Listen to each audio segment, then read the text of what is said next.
Okay, the final item of business this evening is a members' business debate on motion 16573 in the name of Audrey Nicholl on International Women's Day 2025. The debate will be concluded without any questions being put. I invite members wishing to participate to press the request to speak buttons and invite Audrey Nicholl to open the debate around 7 minutes. Ms Nicholl. Thank you, Presiding Officer. And before I begin, I would like to extend a warm thank you to those colleagues who have supported the motion, and I'm delighted to bring forward this members' debate marking International Women's Day 2025, and I thank members who will be speaking in the debate today.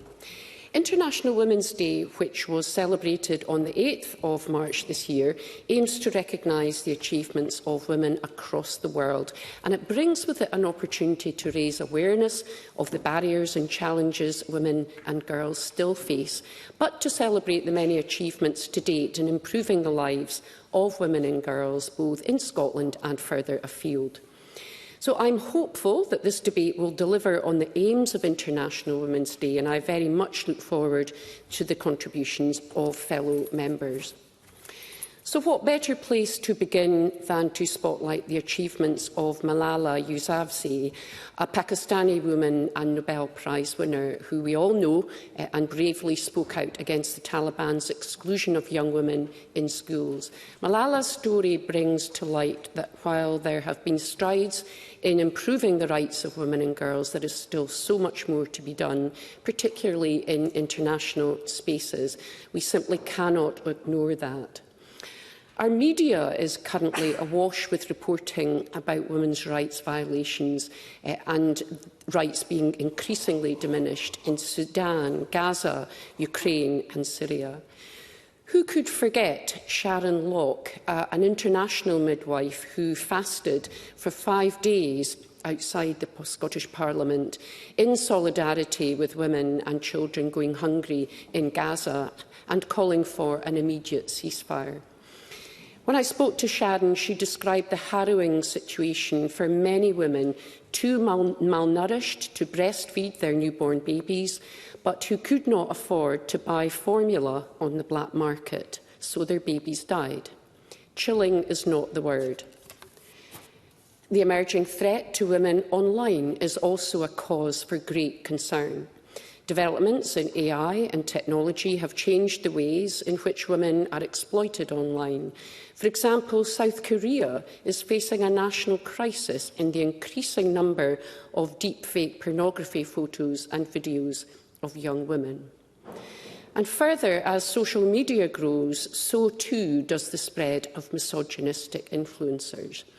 The horrifying case in England of Kyle Clifford, allegedly influenced by the grotesque misogynist Andrew Tate, and sentenced this week to life imprisonment for the brutal murders of his former girlfriend Louise, her sister Hannah and mother, and described by the sentencing judge as a man, and I quote, soaked in self-pity and who held women, and I quote, in utter contempt. Systemic biases are still deeply embedded in our society. So the theme of this year's International Women's Day is Accelerate Action, so taking the swift and decisive steps necessary to tackle gender-based inequality. And I want to touch on 3 areas where here in Scotland we are accelerating action. Firstly, forging a path for women's economic empowerment. And just recently, I was pleased that the Deputy First Minister announced funding to encourage women into enterprise. At least £4 million will be allocated to expand the number of women entrepreneurs by providing tailored support at the earliest stages of business creation. The Scottish Government's Women's Health Plan cements Scotland's commitment to tackling gender inequalities in health, and I'm pleased to note the progress made in this space, including the development of specialist menopause services, and that the Scottish Government are actively consulting with women and girls on the next phase of the plan's delivery. And in the justice space, the Criminal Justice Committee here in the Parliament is continuing its scrutiny of the Victims, Witnesses and Justice Reform Bill that seeks to improve the experience of victims in the justice system, many of whom are women. This has particular relevance to women who are survivors of sexual crimes and for whom their experience of the justice system is frankly traumatising. And there are many more areas of work underway that are making a real difference for women and girls across Scotland, including on reducing the gender pay gap, expanding childcare and tackling gender-based violence and health inequalities. And in closing, I would ask the Minister for any update that she can provide on these issues that I've just referenced, but also on the work of the National Advisory Council on Women and Girls, which I have to be honest, I don't know a great deal about, but I know that it has been a very welcome initiative developed by the First Minister to explore ways to tackle gender inequality in Scotland, and I know that this is an area of work that the Minister is deeply interested in and has been involved in. So to conclude, there is still a long road ahead before we reach full gender parity globally. However, I am confident in the Scottish Government's commitment to taking meaningful steps towards this goal in Scotland and to further address the many new and emerging threats to women that we face today. So can I thank members again, in particular those who have supported my motion and who are contributing today. And I wish each of you a happy, albeit belated, International Women's Day. Thank you. Thank you, Ms Nicholl. I now we move to the open debate. I call first Tess White to be followed by Christine Graham, around 4 minutes. Ms White. Thank you, Presiding Officer. I welcome Audrey Nicholl's Members' Business debate celebrating International Women's Day 2025. IWD is an opportunity to celebrate women's achievements, and I want to highlight the work of some truly fantastic women in the North East who do so much to support their communities. Jennifer Garnes. Jennifer is the head teacher of Strathmore Primary School in Forfar. She cares passionately about creating adaptive environments to provide equal opportunities for all learners. Her work resulted in the school becoming the first in Scotland to be awarded an ADHD-friendly school award. Mary Geeney. Mary is the CEO of Rossi Young People's Trust in Montrose.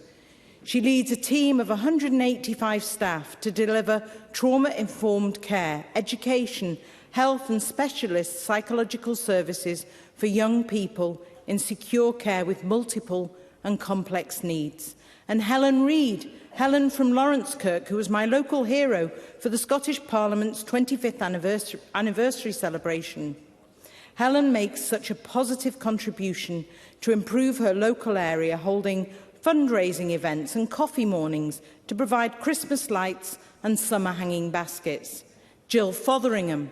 Jill, a local businesswoman, has been campaigning for many years to improve the treacherous Lawrencekirk junction, which has caused too many deaths, collisions and near misses.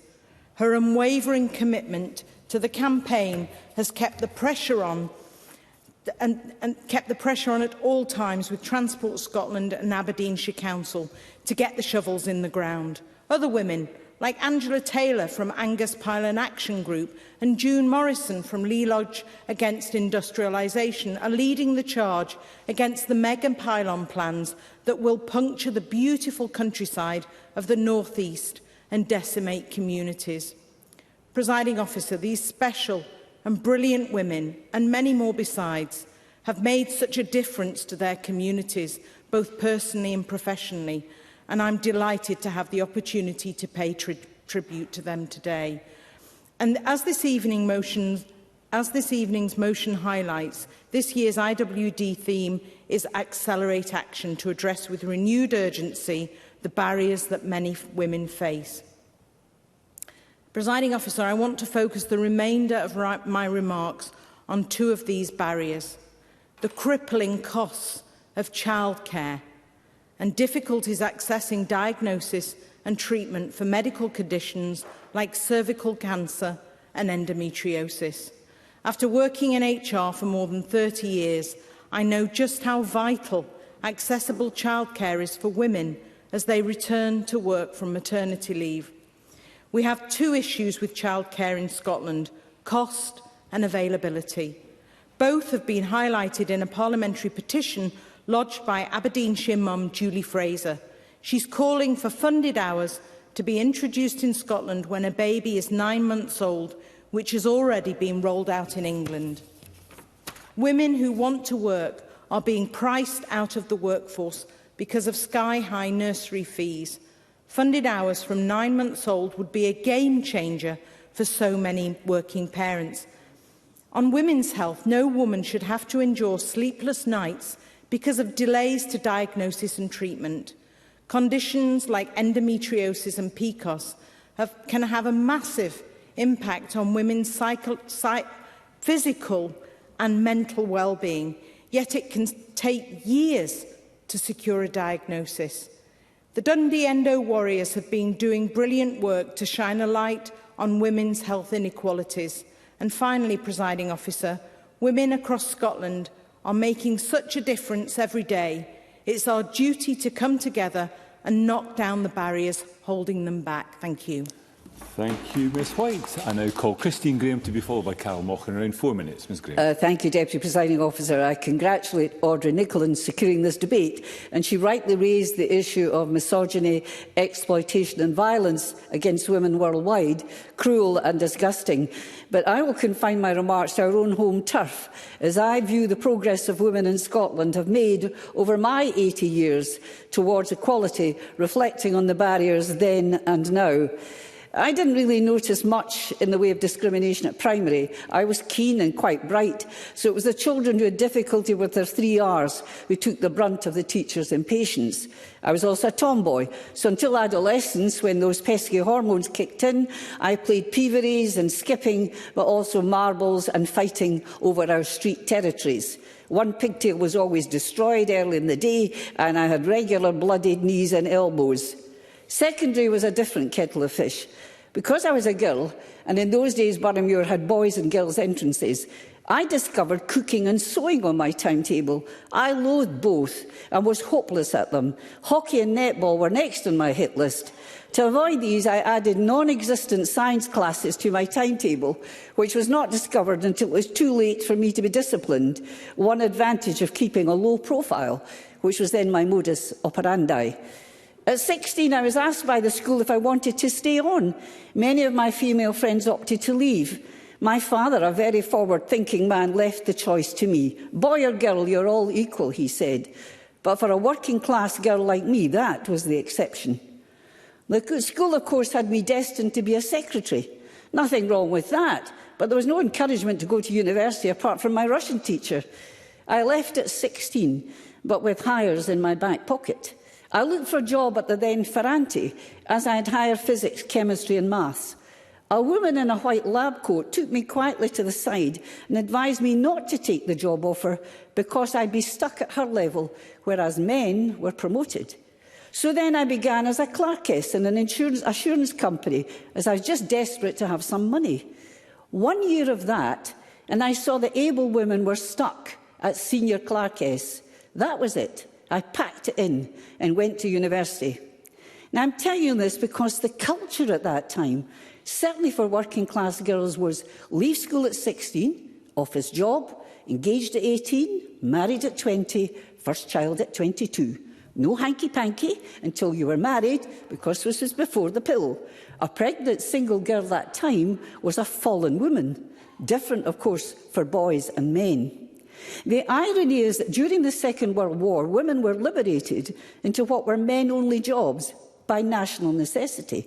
But as soon as the war ended, they were expected to return, and they did, to those domestic-only roles. We have come some way, but against that narrative, not that far really, for girls are still pigeonholed into certain trades and professions. There are not too many female plumbers and electricians, plenty of female teachers. And it's tougher, as good though we are at multitasking, juggling job and motherhood. That is no easy task, though I do insert the caveat that there are men too who have these dual roles. Added to that, and while there were always pressures on girls about their looks, it's exacerbated today by social media. Are you slim enough? Do you conform to the current model of good looks? And so on. Conforming to fit has always been the case, but it's much worse these days. So there has been a shift, but not as much as one would expect 80 years on. Marriage is not a necessity, and the term Bidean is lost in the mists of time. It's about having partners. Yes, we have women as chief executives.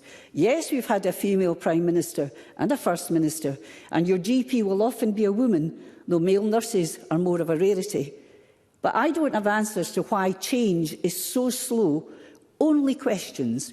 Why is this?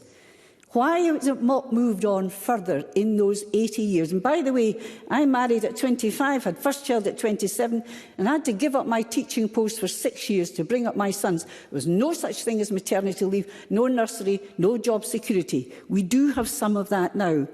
It's better, but it's not good enough. Thank you. Thank you, Ms Graham. I now call Carol Mochan to be followed by Maggie Chapman around 4 minutes. Ms Mochan. Thank you, Presiding Officer. I would like to also thank Audrey Nicholl for bringing this debate to the Chamber, and I am grateful for the opportunity to speak on the importance of International Women's Day 2025 with its theme, as we've heard, on accelerating action. The motion highlights incredibly important points, focusing on building momentum and urgency to address the unequal barriers and serious challenges still being faced by women in this country and, of course, across the world.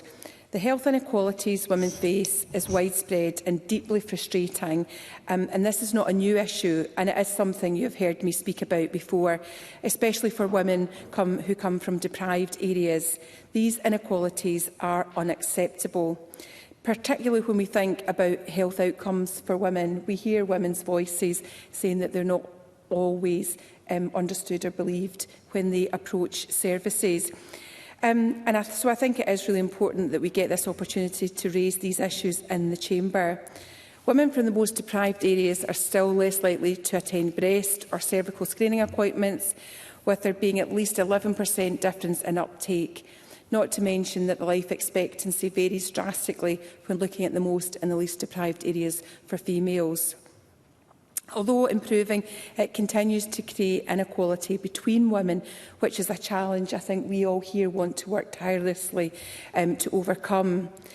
So I think there is something in community-based provision of women's health services that go to the individual rather than depending on the individual being able to go to them.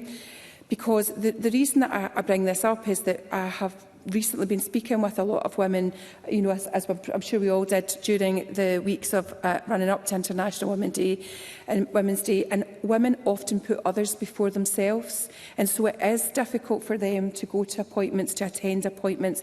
So the closer it can be to a woman, the more likely it is that they will attend that appointment. And of course, we all know that women are more likely to experience poverty and gender-based violence. And it really is a reality, I believe, in this chamber. We've spoken about this before, and everybody here absolutely is determined to change that. We know that domestic abuse rates are rising, and we need to do more to tackle violence against women and girls. The annual statistic report on domestic abuse for 22-23 showed the police reported 83% of victims of domestic violence were female, and 4 in 5 instances had a female victim and a male suspected perpetrator. So it's really important that we do more work on this, and we've had debates in the Chamber on this before.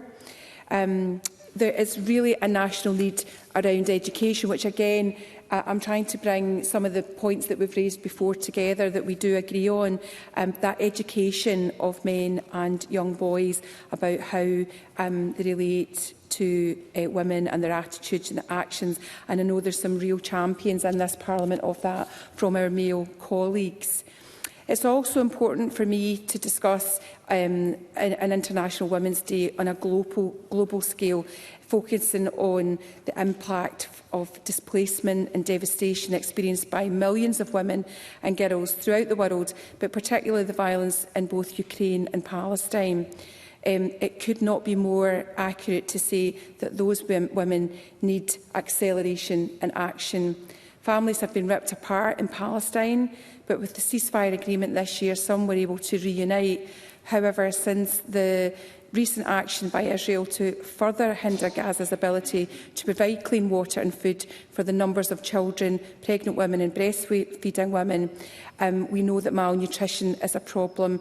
It was sitting at about 4,000, but it is clearly just expected to increase. So across the world, women need us to shout and raise our voices, because it really is women who suffer hugely when there is war and devastation in countries. Last, I know I'm running out of time, I just want to mention that there is hope. When we bring women together, we can all work towards positive outcomes. And I think if we can raise the voices in here, we can raise them in our communities, then we can make a difference. Thank you, Presiding Officer. Thank you, Ms Mochan. And I call Maggie Chapman to be followed by Pam Gosal. Around 4 minutes, Ms Chapman. Thank you, Presiding Officer. I thank Audrey Nicholl for her motion and for securing this important debate this evening, and particularly for celebrating the achievements of women in the North East region. I have good reason, especially this year, to join that praise. On Saturday, on International Women's Day itself, I was in Aberdeen city centre as part of a large, diverse, joyful and resolute group of residents, friends, neighbours and strangers. We were there to express our support for and solidarity with women, all women, as the UN Women's theme of this year's International Day reminds us. All women matter.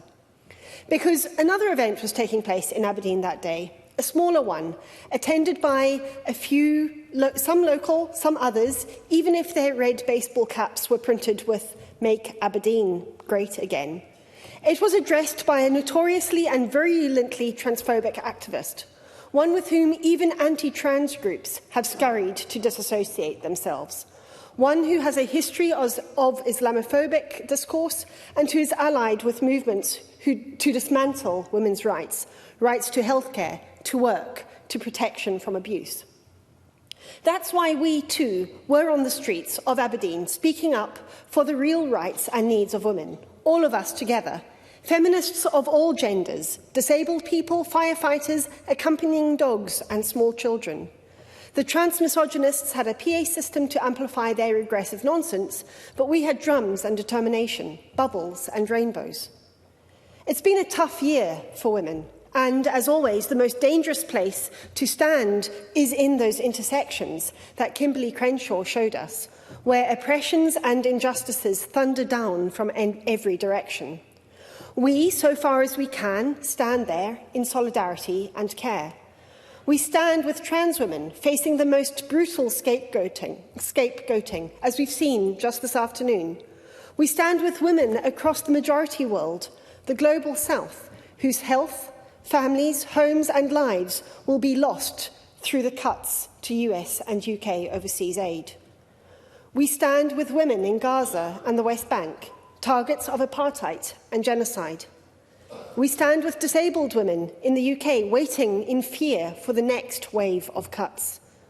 We stand with women everywhere as their right to reproductive justice, to make safe choices about their own bodies, are narrowed and diminished and sometimes taken away completely. Misogyny, in its most naked and violent forms, is multiplying across the world, emboldened and inflamed by the Trump administration, transmitted in new media into the screens and minds of children. For a few, it is a route to money and to power. For everyone else, including men and boys, it will be a disaster. Scotland must act. The groundwork for a misogyny bill has been done. Now is the time to make it a reality. Of course, legislation alone is not enough, but when the threat is so real, the damage so great, it must be part of our resistance. In closing, I will end with the words of Judith Butler, feminist philosopher and campaigner, who said this in response to the question, "What is a woman?" She says, "Feminism has always kept the question open and refused to answer it, refused on principle, because we don't know all the things women can be and do, and we're not about to say in advance, this is who you are, stay within your limits, stay within this category. We don't do that. We're a freedom struggle." Presiding Officer, I am proud to be a part of that freedom struggle, and I will be so until I die. Thank you. Thank you, Ms Chapman. I now call Pam Gosal to be followed by Beatrice Wishart, around 4 minutes. Ms Gosal. Thank you, Presiding Officer. Before I begin my speech, I'd like to thank Audrey Nicholl for bringing this motion to the Chamber. I would also like to take this opportunity to thank all the excellent organisations who have the courage to stand up for women's rights, such as For Women Scotland, Scotland's Women's Rights Network, Sex Matters, Murray Blackburn Mackenzie and many more. However, I am disappointed and surprised that there has been no Scottish Government debate on this issue this year. Like every year, I am honoured to be speaking in debates on International Women's Day. This year's theme is Accelerate Action, and as the motion states, calls for increased momentum and urgency to address the barriers that women face. But how can we be celebrating like every year when in many respects we are going backwards, when women's rights are being diluted? In Afghanistan, women's voices are banned from being heard in public. In Iraq, it will soon be legal for a 9-year-old girl to get married. In Iran, women can no longer show their hair. While female genital mutilation remains common in many countries, the list goes on and on when it comes to taking away women's rights. Presiding Officer, while these terrible behaviours and scenes are unfolding right in front of our eyes around the world, I also stand here today with a heavy heart, aware that women's rights here in Scotland are slowly being taken away. In the NHS, women are forced to change in front of biological males. In schools, girls are filmed using unisex toilets. Female prisoners are being housed with criminal males. Biologically, male officers are allowed to strip-search women.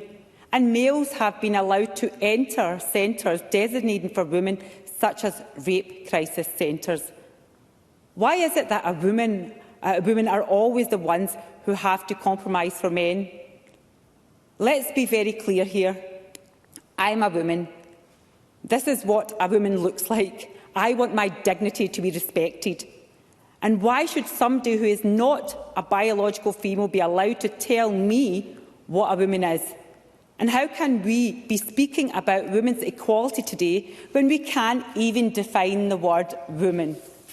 Presiding Officer, the SNP government's culture of secrecy and embrace of gender ideology has led to unreporting, with health boards not holding or refusing to provide data on sexual assaults and rapes in hospitals, no uniformity, and some local authorities and schools embracing single-sex spaces and others not doing so, no accountability, with female nurses being punished for refusing to share changing rooms with male colleagues, and no transparency, with organisations being financially blackmailed for not subscribing to gender ideology and woke politics.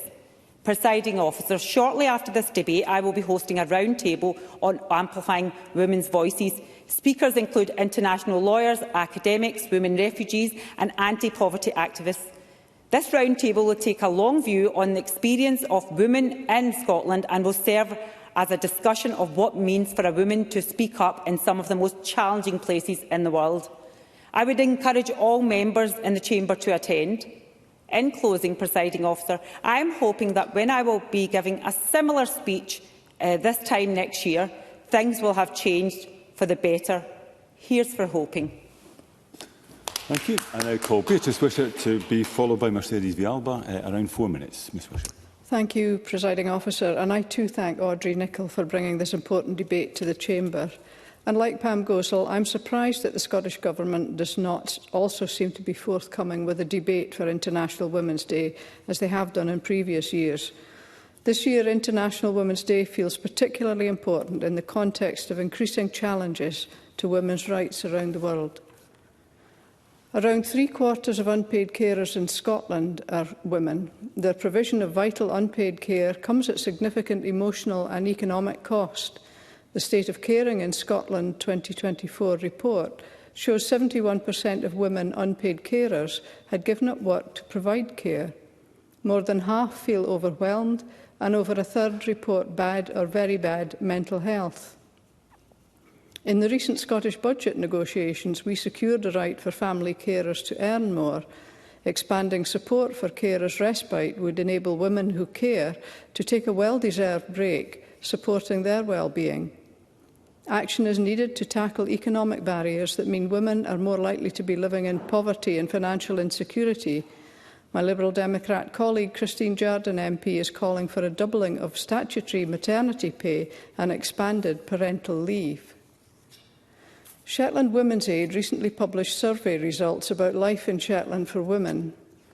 The report uncovers the pervasiveness of gender inequality in the islands. Over half of respondents reported facing discrimination and gender-based violence. And one respondent wrote, and I quote, "I don't know a single woman in Shetland who hasn't been either harassed, assaulted, spiked, stalked or followed home at night." A quite damning indictment. Respondents cited a culture of misogyny in Shetland that normalises sexual jokes and harassment. And Shetland's tight-knit community networks were also highlighted as creating difficulties with reporting gender-based violence. These close community networks can also be positive sources for solidarity and support. Prevention education from a young age, along with bystander training for men to enable them to call out their peers' behaviour, is needed to make Shetland, and indeed Scotland, a safer and more inclusive place. Presiding Officer, the USA administration's callous freeze of international aid is having a devastating impact on women and girls.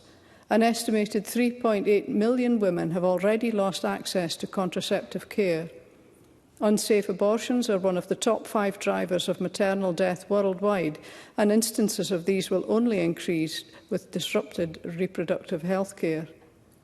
For a group of Afghan women students on STEM courses in Oman, the halting of US aid has resulted in them facing a forced return to Afghanistan. For years, I've raised the brutal restrictions on women in Afghanistan and indeed in Iran, where the so-called hijab and chastity law aims to impose comprehensive police control over society. It's distressing to consider the isolation and despair that such conditions create. The international community must not leave Afghan and Iranian women behind. I'm also concerned that the UK government is planning to cut funding for international aid. As my MP colleague Monica Harding put it, increasing defence spending by cutting aid is like robbing Peter to play Paul. Over 3 years since Russia's invasion of Ukraine, women are facing increased risk of gender-based violence, rising unemployment, greater domestic burdens and mental health crises.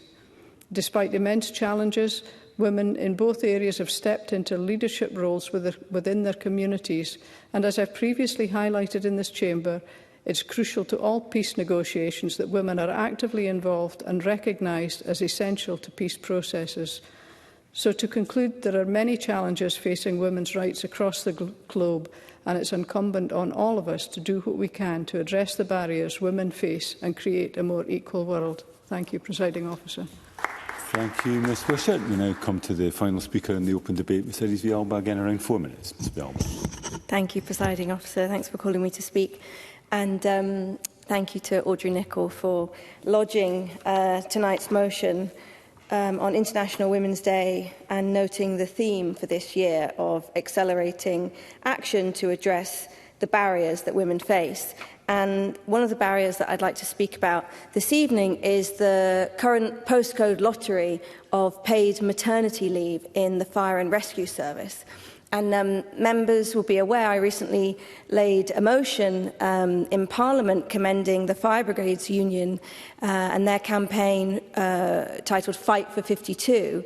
And what they're campaigning for is to extend the arrangements for maternity leave to 12 months on full pay across the fire service. At the moment, it's an inconsistent arrangement with different services actually across the UK offering different elements and ranges. And so I would really commend all members here to add their support to that motion.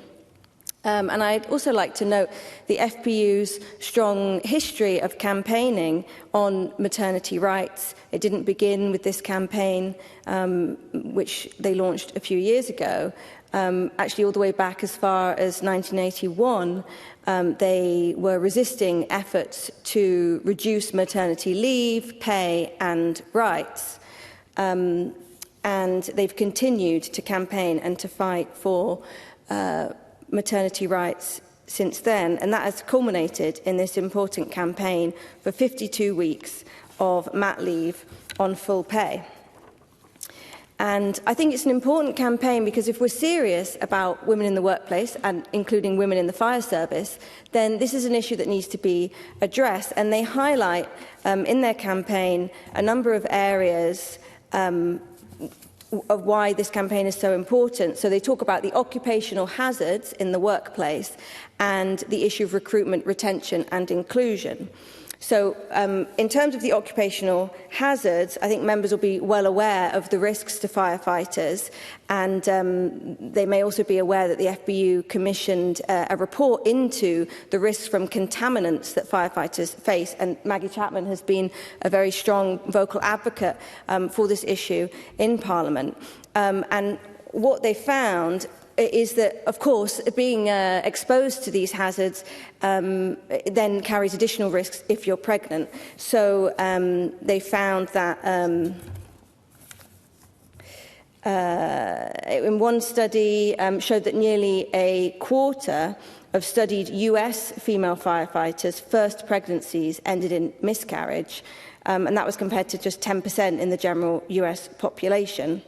So there's a suggestion in the research that exposure to these contaminants to pregnant mothers then affects the fetuses and the health of the fetuses. And that continues then after birth while nursing. And the contaminants will also impact through breastfeeding, through the breast milk. So it's important on those grounds that women in the fire service are granted 52 weeks paid maternity leave. And it's also an issue around, as I said, recruitment, retention and inclusion. So women have been working as operational firefighters since the early 1980s. The numbers employed has slowly improved, but they are still a minority. And tackling this issue of maternity leave, paid maternity leave, importantly, would go a long way. The FBU believes, and I believe, in tackling this issue of recruitment, retention and inclusion. So I can see my time's up. 4 minutes goes quick.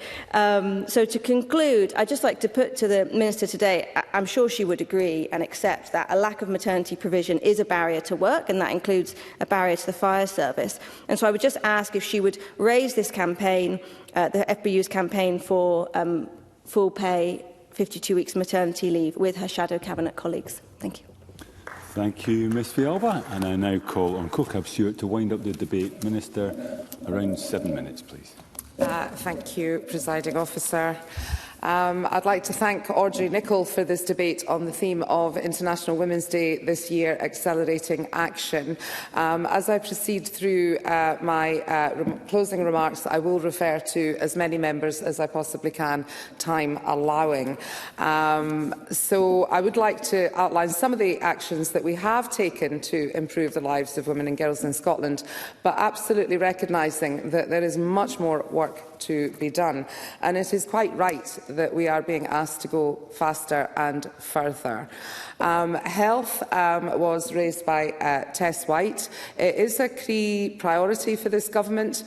Scotland was the first country in the UK to publish the ambitious Women's Health Plan in 2021, and it has brought real change. For example, we now have a specialist menopause service in every mainland health board and a buddy support system in place for the islands' health boards. We launched our Women's Health Platform on NHS Inform to give women and girls access to comprehensive and reliable information about their health, and we're now working on Phase 2, and that includes wanting to see cervical cancer eliminated, which we do think is possible within our lifetimes. Moving on to childcare, which was also raised by Ms White, we do provide 1140 hours of high-quality funded early learning and childcare to all 3- and 4-year-olds and eligible 2-year-olds. If families paid for this themselves, it would cost them, on average, more than £5,500 per child per year.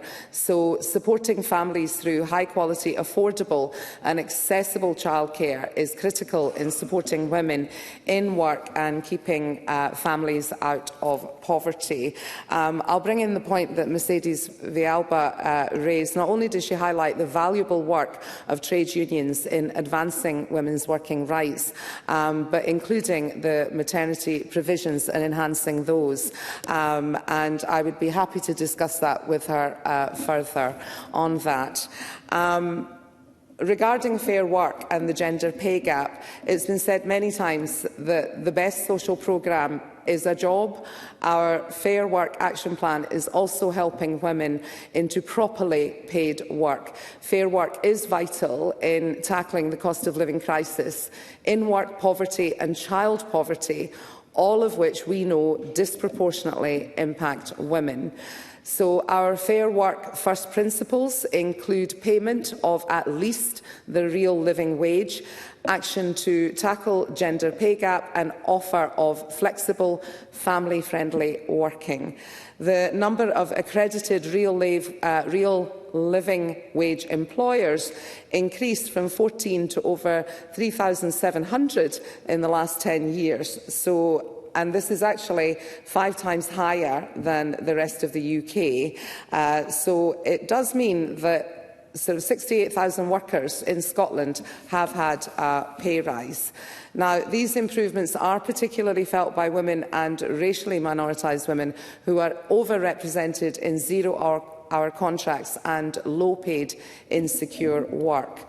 So, whilst it's not good enough, the gender pay gap in Scotland does remain lower than in the rest of the UK. In 2024, the estimated median gender pay gap for full-time employees in Scotland was 2.2% compared to 7% gap in the UK. I wanted to also refer to Carol Mochan, Maggie Chapman, Pam Gosal, Beatrice Wishart. They all raised the plight of international women, and especially in the face of war and the impact that that has. I hope that they are reassured and pleased to hear of our long-term support of the 1325 Women in Conflict Fellowships, which provide networking and training for women peace advocates from conflict-affected regions. And since 2017, 364 fellows from over 40 countries and regions have taken part in the fellowship programme. So moving on to Audrey Nicholl, in her opening speech, she wanted an update on the National Advisory Council for Women and Girls. So that's part of how we are trying to help make real progress towards gender equality. And I'd like to mention there's 2 key strands of work that will accelerate that action in keeping with this year's International Women's Day theme. The first strand I'd like to mention is our work with the National Advisory Council, the First Ministers. They've made a range of ambitious and challenging recommendations which they believe will make systemic change for women and girls. And we're putting in place a robust cross-governmental approach to refocus and redouble our efforts to deliver these recommendations following the pandemic. So we are hoping that this new strategic approach will facilitate the delivery of the recommendations that enable better monitoring and measuring of that progress. Presiding Officer, I cannot close without referring to my good and long-standing friend that's in the Chamber, Christine Gale. Graham, who reminded us of the stereotypes that have occurred over the years with regards to education and job options for girls in particular. And speaking personally for a moment, I know that I have often suffered from those stereotypes myself as a young Asian girl. The expectations of me achieving an education and indeed having a long-standing career were off the table. It was absolutely assumed that I would have an arranged marriage and that I would not be working. So whilst we are all breaking our barriers across the generations, I absolutely recognise that there is that need for accelerated action. Thank you. Thank you very much, Minister. That concludes the debate, and I close this meeting of Parliament.